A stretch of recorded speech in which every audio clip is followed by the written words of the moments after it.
जो में हम लोग देखेंगे क्लास 6 हिस्ट्री की बुक का chapter 6 new questions and ideas. इसको हम पूरा कंप्लीट देखेंगे अच्छे से। तो अनकाज स्कूल ट्रिप, अनका जो है वो महाराष्ट्र मतलब पुणे जो कि महाराष्ट्र में है, वहां से वाराणसी घूमने के लिए जा रहे हैं। वाराणसी कहाँ है? उत्तर प्रदेश में। और ये जो बच्चे हैं स्कूल के ट्रिप पर जा रहे हैं। तो ये जो अंगा है इनकी मदर आती है और टीचर से कहती है कि बच्चों को सारनाथ ले जाएं और गौतम बुद्ध के बारे में भी बताएं। तो स्टोरी ऑफ बुद्ध क्या है? सिद्धार्थ, जिनको हम लोग गौतम के नाम से भी जानते हैं, उन्होंने ही बौद्ध धर्म की, बुद्धिज्म की स्थापना की थी। और कब की थी? उनका जो बर्थ हुआ था वो लगभग आज से 2500 ईयर्स पहले हुआ था। ये टाइम था जिसमें लोगों की लाइफ में काफी ज्यादा बदलाव आ रहे थे। हम लोगों ने चैप्टर 5 में देखा कि काफी सारे महाजनपद बन रहे थे, जो कि जैसे कि एक मगध, कोसाला, ये सारे एग्जाम्पल्स है महाजनपद के। ये काफी ज्यादा पावरफुल हो गए थे, नई सिटीज बन के आ रही थी, लोगों की लाइफ्स में काफी ज्यादा बदलाव आ रहे थे, नए गांव शहर निकल के आ रहे थे। आगे के चैप्टर्स में भी हम इसके बारे में देखेंगे। काफी सारे थिंकर्स जो है, लोग जो सोचते हैं इन चीजों के बारे में, जो हिस्टोरियंस है उन्होंने काफी कुछ सोचा और हमें काफी कुछ बताया। वो ये जानना चाहते थे, थिंकर्स जो है वो जानना चाहते हैं कि उस टाइम क्या हुआ लाइफ में, है ना, मतलब आज से 2500 साल पहले क्या चल रहा था। They also wanted to try and find out the true meaning of life. तो ये 2500 ईयर्स के टाइम पे ना बहुत ज्यादा चेंजेस चल रहे थे सोसाइटी में। तो बुद्धा का जन्म भी इसी समय पर हुआ था। बुद्धा जो है वो एक प्रिंस थे, अभी हम देखेंगे, और वो एक मीनिंग जानना चाहते थे लाइफ का, कि हमारी लाइफ जो है जैसे चल रही है, क्यों चल रही है, क्यों होता है ये सब लाइफ में। तो इसके लिए उन्होंने काफी कुछ किया था, वही हम देखेंगे चैप्टर में। बुद्ध जो है वो एक गण से बिलोंग करते थे, एक छोटा सा गण था जिसको साक्य गण कहते हैं, इसलिए कई बार गौतम बुद्ध को हम सांख्य मुनि कहते हैं। तो गौतम बुद्ध जो थे वो एक गण जो है साक्य गण को बिलोंग करते थे, और वो एक क्षत्रिय थे। एक मतलब होते हैं ना ब्राह्मण, क्षत्रिय, वैश्य, शूद्र, तो वो क्षत्रिय थे, एक राजा के घर में वो पैदा हुए थे। जब वो काफी यंग थे, उन्होंने अपनी जो घर के कंफर्ट्स थे वो सारे छोड़ दिए और नॉलेज की तलाश में, ज्ञान की तलाश में वो अपने घर से निकल गए। वो उन्होंने वेंडर किया। वेंडर का मतलब होता है जगह जगह घूमना। ही वेंडर्ड फॉर सेवरल ईयर्स, कई सालों तक वो घूमते रहे, काफी सारे लोगों से मिले, काफी सारी डिस्कशंस करी बाकी दूसरे थिंकर्स से। थिंकर्स होते हैं ऐसे लोग जो चीजों के बारे में सोचते हैं। तो काफी सारे थिंकर्स से उन्होंने डिस्कशन करी और फाइनली उनको रियलाइजेशन हो गया। उन्होंने मेडिटेशन करी कई दिनों तक, और कहाँ पर बैठकर, पीपल का ट्री है जिसको आज हम बोधि ट्री कहते हैं, अब पीपल के पेड़ के नीचे बैठ करके उन्होंने बोध गया बिहार में एक जगह है, वहां पर पीपल के पेड़ के नीचे बैठकर गौतम बुद्ध ने मेडिटेशन करी थी, ध्यान लगाया था, और वहीं पर उनको ज्ञान की प्राप्ति हुई थी। Where he attend enlightenment. Enlightenment का मतलब है ज्ञान की प्राप्ति हो जाना। इसके बाद से उनका नाम बुद्ध पड़ गया। बुद्ध का मतलब होता है वाइस वन, यानी कि होशियार, ठीक है। He then went to Sarnath. इसके बाद जो बोध गया में उनको एनलाइटनमेंट मिला था। बोध गया एनलाइटनमेंट उनका हो गया। उसके बाद वो सारनाथ गए। सारनाथ कहाँ पर है? सारनाथ है वाराणसी के पास, जहाँ पर उन्होंने काफी सारे अपने लोगों को, जो उन्होंने चीजें सीखी, जो उन्हें ज्ञान की प्राप्ति हुई, वो उन्होंने बाकी सारे लोगों को समझाया, बताया। और बाकी पूरी जिंदगी वो अपनी अलग अलग जगह ट्रैवल करते रहे, एक जगह से दूसरी जगह वो जाते रहे अपनी टीचिंग को फैलाने के लिए। और फाइनली मतलब उनकी जो डेथ है वो कुशीनारा एक जगह है, वहां पर इनकी डेथ हो गई। तो इनका जन्म कहाँ पर हुआ था?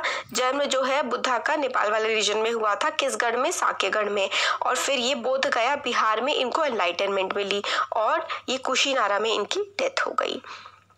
बुद्धा की जो, अब ये देखिए, ये बुद्धा का स्तूप है, अभी देखते हैं इसको, पहले यहाँ देख लेते हैं। बुद्ध ने हम लोगों को ये सिखाया कि लाइफ जो है ना वो दुखों से भरी हुई है। Life is full of suffering, मतलब दुनिया जो है दुख से भरी हुई है और दुखी है, मतलब खुशी नहीं है दुनिया में।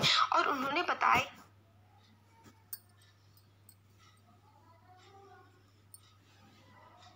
इसका कारण क्या है, कारण है दुनिया में।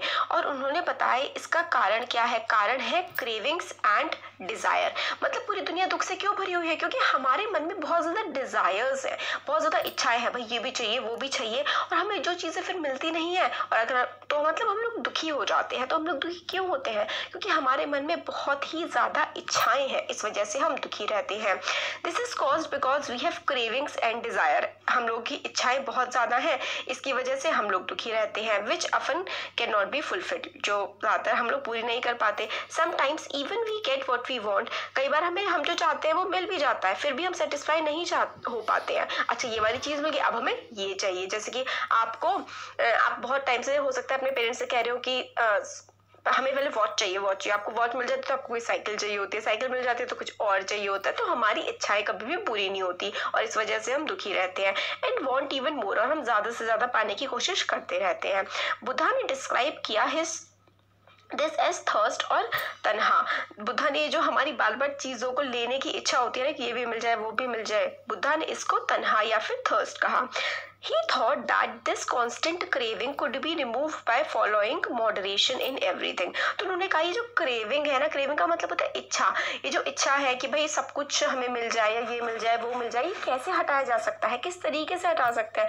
Moderation in everything. Moderation in everything का मतलब होता है हर चीज में ना हम लोग एक बीच का रास्ता चुन ले, ना बहुत ज्यादा जैसे ना बहुत ज्यादा खाए ना बहुत ज्यादा कम खाए, वो एक मतलब बीच का सा रास्ता हम लोग अपना लेंगे तो हमें दुखों से हम निवारण हमारा हो सकता है, दुख हमारे दूर हो सकते हैं। He also taught people to be kind। Buddha ने कहा कि लोग विनम्र रहें, लोग दूसरे जैसे इंसान, हर कोई चाहता है कि हम क्या चाहते हैं कि दूसरा हमारे साथ अच्छा व्यवहार करे, मगर हम ये नहीं सोचते कि हमें भी दूसरों के साथ अच्छा व्यवहार करना चाहिए। तो बुद्धा ने सिखाया कि अच्छा व्यवहार करो सबके साथ, रिस्पेक्ट करो दूसरों की, एनिमल्स की भी रिस्पेक्ट करो, अपने से बड़ों की रिस्पेक्ट करो। He believe that the results of our actions called karma whether good और bad affect us in this life and next life. और वो आगे मतलब पुनर्जन्म, आगे की जिंदगी के बारे में भी कहते हैं कि हमारे जो कर्म है, चाहे वो अच्छे कर्म हो चाहे वो बुरे कर्म हो, हमें इफेक्ट करते हैं, हमारी लाइफ पर असर डालते। कहते हैं ना अच्छा करोगे तो अच्छा होगा, वो हमारे कर्म ही तो होते हैं, बुरा करोगे तो बुरा होगा। Buddha taught in language of ordinary people Prakrit. तो एक प्राकृत लैंग्वेज होती है, ठीक है, ऑर्डिनरी पीपल की लैंग्वेज होती है, साधारण लोगों की भाषा है प्राकृत। उस समय पर प्राकृत बोली जाती थी, तो इसी भाषा में बुद्धा ने अपने उपदेश दिए ताकि हर कोई समझ सके। पहले क्या हो रहा था ना, बुद्धा से पहले हिंदू धर्म था तो ब्राह्मण संस्कृत में सब कुछ बोलते थे। अब संस्कृत तो सिर्फ ब्राह्मणों को आती थी, किसी और को आती नहीं थी, चाहे कुछ भी अंटे चंटे बोल जाए, हमें क्या पता चल रहा है। तो बुद्धा ने ना अपना जो धर्म का प्रसारण किया या फिर अपने धर्म के बारे में बताया। उस समय क्या धर्म तोड़ना था, उस समय तो सिर्फ ये लोगों को ये बता रहे थे कि किस तरीके से हमें जिंदगी जीनी चाहिए, कैसे हम दुखों को दूर कर सकते हैं। तो ये इन्होंने अपनी सारी के सारे भाषण, अपनी सारी की सारी बातें प्राकृत में थी। प्राकृत उस समय की कॉमन लैंग्वेज थी। ही ऑल्सो एनकरेज्ड पीपल, लोगों को एनकरेज किया सोचने के लिए, to think for themselves rather than to simply accept what he said. और बुद्धा ने कहा कि भाई तुम मेरी भी बात मत मानो, कम से कम सोचो तो कि मैं क्या कह रहा हूँ, क्यों कह रहा हूँ, पहले उसको खुद से तुम सोचो तभी उस चीज को मानो। अब देखिए द स्तूप एट सारनाथ। सारनाथ का स्तूप, ये जो बिल्डिंग है दिखाता है, known for as stupa. Stupa ये ऊपर वाला होता है। Build to mark the place where the Buddha first taught his message. तो स्तूप क्या डिसाइन करता है, मतलब क्या दिखाता है स्तूप की सबसे पहले बुद्ध ने कहाँ पर अपना मैसेज दिया था। स्तूपास के बारे में हम चैप्टर 11 में भी देखेंगे। ये देखिए स्तूप है, ये दिखाता है कि बुद्धा ने क्या बताया था, अपने जो उन्होंने कहते हैं ना कि उपदेश दिया था या अच्छे वचन जो कहे थे, क्या कहे थे, स्तूप दिखाता है। Story of Kisha Gautami. तो ये देखिए किशा गौतमी की कहानी है, ये फेमस स्टोरी है कि एक बार क्या हुआ था, एक औरत थी जिसका नाम किशा गौतमी था, उसके बेटे की डेथ हो गई थी। तो वो जगह जगह भटक रही थी, लोगों के पास जा रही थी कि किसी मतलब मेरे बेटे को जो है जिंदा कर दो, वापस ले आओ। तो एक पर्सन उस औरत को, किशा गौतमी को बुद्धा के पास ले गया। तो बुद्धा ने कहा ठीक है, मैं तुम्हारे बेटे को जिंदा कर दूंगा, मगर तुम्हें मुझे एक मुट्ठी वो तो ना सरसों के दाने लाने होंगे। तो औरत खुश हो गई कि भाई चलो मैं सरसों के दाने कहीं से भी ले आऊंगी, मेरा बेटा जिंदा हो जाएगा। मगर गौतम बुद्ध जो थे, बुद्धा ने उनसे कहा किशा गौतमी से कि मुझे ऐसे घर से मस्टर्ड के दाने जो है लेकर के आओ जिस घर में किसी की भी डेथ ना हुई हो, मतलब जिस घर में कभी कोई मरा ना हो, ऐसे घर से मेरे को ये मस्टर्ड के दाने ला के दो। तो इससे देखिए बुद्धा क्या कहना चाहते थे, बुद्धा ये कहना चाहते थे कि जो जिंदगी है और ये जो मरण है, ये जीना मरना तो लगा ही रहता है, ऐसा कोई घर नहीं है दुनिया में जहाँ पर किसी की डेथ ना हुई हो, है ना। तो यही स्टोरी के थ्रू गौतम बुद्ध जो है बता रहे होते हैं, मतलब उस बच्चे की माँ को समझा रहे होते हैं। अब आता है उपनिषद। उपनिषद क्या है? Around that time Buddha was preaching and perhaps a little earlier only thinkers also try to find answers to difficult questions. तो देखिए इसमें क्या बताया गया है, जिस टाइम गौतम बुद्ध अपने उपदेश दे रहे थे, बाकी कुछ और लोग भी थे जो काफी सारे चीजों के, काफी टफ क्वेश्चंस के आंसर ढूंढ रहे थे। कुछ उनमें से जानना चाहते थे कि जिंदगी जो है, हम जब मर जाते हैं उसके बाद क्या होता है। काफी सारे चाहते थे कि हम लोग जानना चाहते थे कि जो सेक्रीफाइस परफॉर्म कर रहे हैं, बलि वगैरह दे रहे हैं, ये हम क्यों करते हैं। और काफी सारे थिंकर्स ये भी जानना चाह रहे थे कि क्या हमारा जो यूनिवर्स है इसमें कुछ परमानेंट है, क्या कोई ऐसी चीज है जो कभी नहीं मरती हो। तो उन्होंने कहा कि वो चीज जो कि कभी नहीं मरती वो आत्मा है, या फिर वो सोल है, या फिर उसको ब्रह्म कहा, या फिर यूनिवर्सल सोल कहा। तो कहा ये आत्मा या फिर ब्रह्म, आत्मा का मतलब ये भूत वाली आत्मा नहीं कह रहे हैं यहाँ पर जो आत्मा है ना वो एक सोल, एक पर्सन के अंदर एक जो जीवात्मा होती है। देखिए इंसान मर जाता है उसके बाद भी बॉडी तो वहीं की वहीं पड़ी रहती है, मतलब कुछ तो है ना ऐसा जो इंसान के अंदर होता है, जब उसके अंदर जान होती है और जब वो मरता है तो उसमें से निकल जाता है, तो उसी चीज को आत्मा कहा गया। और एक ब्रह्म कहा गया, ब्राह्मण या फिर ब्रह्म कहा गया, जो मतलब पूरे जगत की आत्मा है, ईश्वर कहा गया। ठीक है, both atma and Brahma were one. They believe that ultimately, एक तो हर किसी में आत्मा है और एक ब्रह्म है, बट अल्टीमेटली फाइनली एक समय पर आकर के आत्मा और ब्रह्म एक ही हो जाते हैं। फिलोसफी है, टफ चीज है ये तो भाई। Many of their ideas were recorded in the Upanishad. तो काफी सारे लोगों ने जो काफी कुछ सोचा कि ब्रह्म कुछ होता है, कुछ आत्मा होती है, ये सारी की सारी चीजें उन्होंने उपनिषदों में लिख दी। There were part of later Vedic text. तो हमने वैदिक टेक्स्ट के बारे में पढ़ा था, ऋग्वेद है ना, सामवेद, यजुर्वेद, अथर्ववेद, तो वेदों के बारे में पढ़ा था। फिर लेटर वैदिक टेक्स्ट क्या थे, उपनिषद, जिनमें वेदों के बाद भी काफी सारी चीजें लिखी गई थी। और लाइफ मतलब जिंदगी क्या है, क्यों है, ये सब चीजें समझने की उसमें कोशिश करी गई थी। तो 6 स्कूल्स ऑफ इंडियन फिलोसफी, ये देखिए इंडियन फिलोसफी के 6 स्कूल्स या फिर आप 6 पार्ट्स कह सकते हैं। काफ़ी सारी मतलब ओवर सेंचुरीज इंडिया की जो काफ़ी इंटेलेक्चुअल एक्सप्लोरेशन हुई है, मतलब लोगों ने काफ़ी कुछ सोचा है, काफ़ी कुछ सोच करके चीज़ें निकाली हैं। और 6 सिस्टम्स फिलोसफी के बनाए हैं, वैशेषिक न्याय, सांख्य, योग, पूर्व मीमांसा, वेदांत, या फिर उत्तर मीमांसा। वेदांत को ही उत्तर मीमांसा कहते हैं। तो ये देखिए आपसे वैसे एग्जाम में पूछा जाएगा, मुश्किल ही है मतलब 6 क्लास के लिए, तो बाकी अगर कॉम्पिटिटिव एग्जाम यूपीएससी वगैरह उसमें तो पूछा ही जाता है कि 6 इंडियन स्कूल्स ऑफ फिलोसफी क्या क्या है। तो ये सारे के सारे नाम आप याद कर सकते। और 6 सिस्टम जो है ना ये फिलोसफी के, उनके फाउंडर्स कौन कौन है, कुणाड, गौतम, कपिल, पतंजलि योग के है ना, योग के फाउंडर, और जमिनी और व्यास रिस्पेक्टिवली। मतलब ये जो है वैशेषिक का सिस्टम किसने बनाया है, कन्नड़ ने बनाया है। न्याय बनाया है गौतम ने, सांख्य बनाया है कपिल ने, योग बनाया है पतंजलि ने, पूर्व मीमांसा बनाया है जमीनी ने, और वेदांत या फिर उत्तर मीमांसा बनाया है व्यास ने। ठीक है,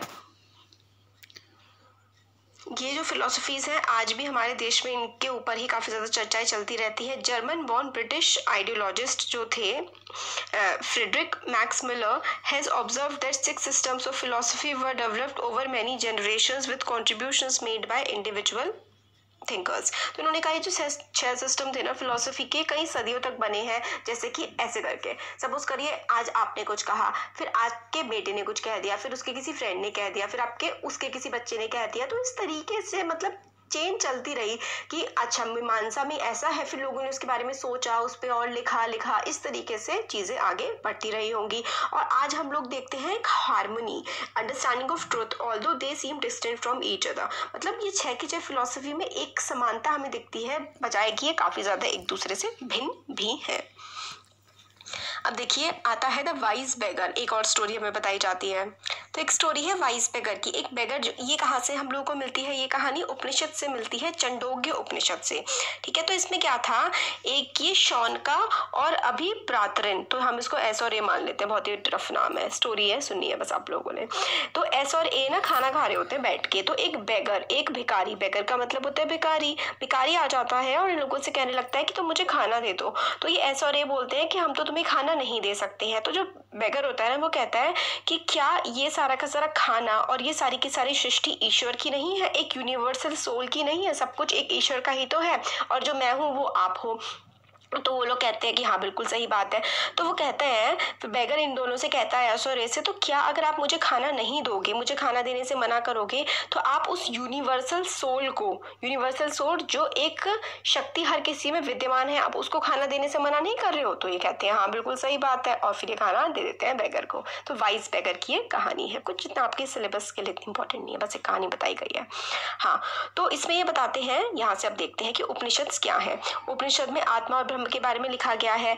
अब काफी सारे आइडियाज उपनिषद में लिखे गए हैं, इनको हम लोग लेटर वैदिक टेक्स्ट, उपनिषद को हम लोग लेटर वैदिक टेक्स्ट कहते हैं, क्योंकि ये वेदों के बाद लिखे गए हैं।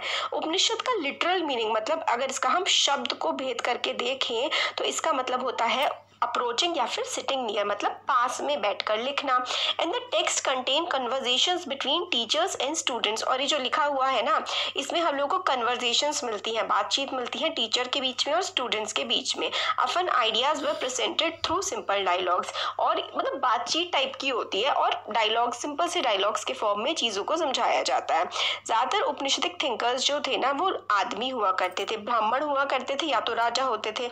ओकेजनली कभी कभी विमेन होती थी। अब ये इंपॉर्टेंट है, कौन सी विमेन? गार्गी, जो काफ़ी फेमस एक विमेन रही हैं, जिन्होंने काफ़ी ज़्यादा डिबेट्स वगैरह रॉयल कोर्ट्स में हमें उनके देखने के लिए मिलती हैं।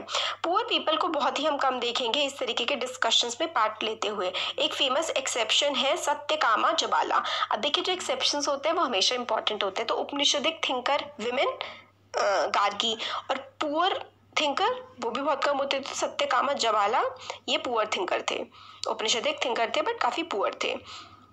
Who was named after his mother, उनकी मदर के नाम पर इनका नाम रखा गया था, स्लेव विमेन जबाली। तो सत्यकामा जबाला,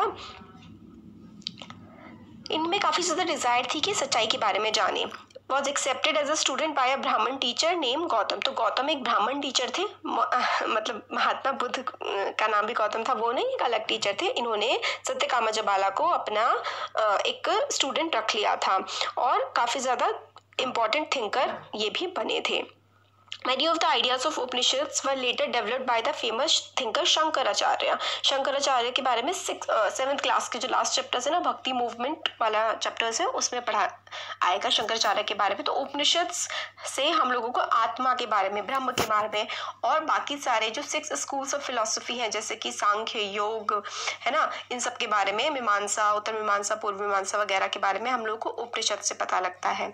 तो ये हमारा था इसमें। अब आगे देखते हैं, आगे आता है पनिनी द ग्रामेरियन। तो जितनी भी संस्कृत ग्रामर लिखी है ना, वो किसने लिखी है? पनिनी ने लिखी है। उस टाइम के काफी ज्यादा इंपॉर्टेंट स्कॉलर्स थे, वो थे one of the most famous was Panini. Panini बहुत फेमस थे, और इन्होंने संस्कृत की ग्रामर को प्रिपेयर किया था। इन्होंने जो वॉवल्स और कॉन्सोनेंट्स होते हैं ना, जैसे कि इंग्लिश में होते हैं वॉवल्स होते हैं, कॉन्सोनेंट्स होते हैं, वॉवल्स AEIOU, इसी तरीके से संस्कृत में भी होते हैं। इन्होंने स्पेशल ऑर्डर में जो है संस्कृत के वॉवल्स एंड कॉन्सोनेंट को अरेंज कर दिया था, और जैसे कि मैथ्स के फॉर्मूलाज होते हैं ना, इसके फॉर्म में इन्होंने ग्रामर के फॉर्मूलाज को बना करके हमें दिया था। He used to write down the rules of the language in short formulas, around 3000 of them। 3000 formulas के फॉर्म में इन्होंने रूल्स सारे के सारे ग्रामर के बता दिए थे। तो अब जैनिज्म वाला पार्ट ना हम लोग नेक्स्ट वीडियो